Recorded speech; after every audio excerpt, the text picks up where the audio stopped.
এই যারা রোজা ভেঙে ফেলে তাদেরকে আপনারা এই হাদিসটা নিজেরা আজকে মুখস্থ করবেন, আর যারা ওই যে লাল কাপড় টাপড় লাগায় খায় এদেরকে এই হাদিসটা শোনায় দিবেন। পারবেন না ইনশাল্লাহ? বাংলাটা মুখস্থ রাখতে পারবেন তো? বাস শেষের অংশটা মুখস্থ রাখলেই চলবে, শুধু শেষের জায়গাটা মুখস্থ রাখলেই চলবে। আমি বলছি মন দিয়ে শুনুন। রাসূলুল্লাহ সাল্লাল্লাহু আলাইহি সাল্লাম বলেন, আমি ঘুমিয়েছিলাম, স্বপ্নে দুই ব্যক্তি আমার কাছে এসেছে, আমার দুই বাহু ধরে আমাকে টেনে নিয়ে গেছে, দুর্গম একটা পাহাড়ের কাছে আনছে। ওই পাহাড়ের কাছে যাওয়ার পর আমি পাহাড়ের সামনে দাঁড়িয়ে রইলাম। আমাকে ওই দুইজন বললেন, আপনি পাহাড়ে ওঠেন। আমি বললাম, আমি উঠতে পারবো না। তারা দুইজন আমাকে বললেন, আমরা এই পাহাড়ে যেন আপনি উঠতে পারেন, এই ওঠাটা আমরা আপনার জন্য সহজ করে দিব, আমরা সাপোর্ট দিব, আপনি ওঠেন। রাসূলুল্লাহ সাল্লাল্লাহু আলাইহি সাল্লাম বলেন, ফাসাইদতু, আমি পাহাড়ে উঠলাম। পাহাড়ে ওঠার পর আমি দেখলাম ইদান বিআসওয়াতিন শাদীদা, প্রচন্ড আওয়াজ আমার কানে আসতেছে। কোথায় উঠাই আওয়াজ পাইছে? পাহাড়ের উপরে।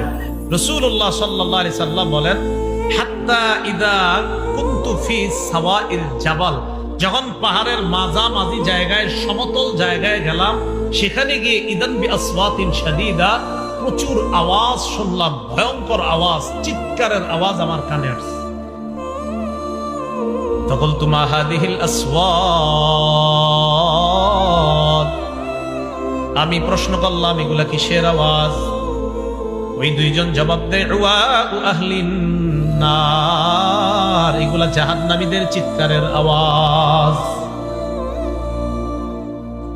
নবীজি বলেন, সুম্মান তালাকা বি, এরপর আমাকে সামনের দিকে নিয়ে যাইতে লাগলাম। যাইতে যাইতে ফাইদা আনা বিকাউমিন মুআল্লাকিনা বিআরাকিবিহিম মুশাক্কাকাতিন আশদাকুহুম, যাইতে যাইতে হঠাৎ আমি একদল মানুষের সামনে গেলাম। তাদের দিকে তাকায় দেখলাম পাগুলা উপরের দিকে বেঁধে রাখা, পাগুলা বেঁধে রাখা, মাথা নিচে।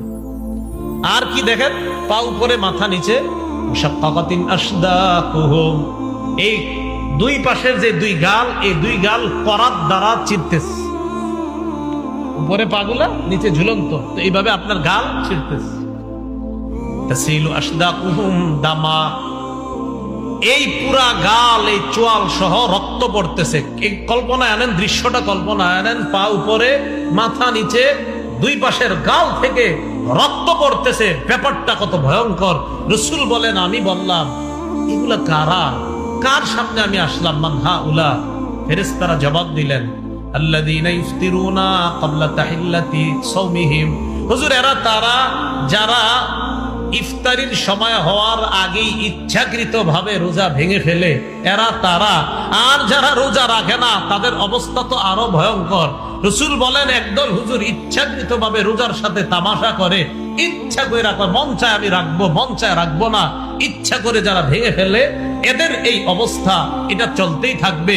পাগুলা উপরের দিকে দেওয়া, মাথা নিচের দিকে দেওয়া, দুই পাশের গাল বেয়ে বেয়ে রক্ত পড়তেছে। এরা কারা? যারা ইচ্ছাকৃতভাবে রোজা ভেঙে ফেলে। তাহলে অবস্থাটা কত ভয়ঙ্কর!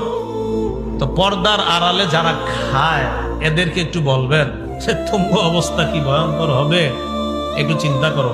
আল্লাহ কথাগুলা বুঝার তৌফিক দান করো।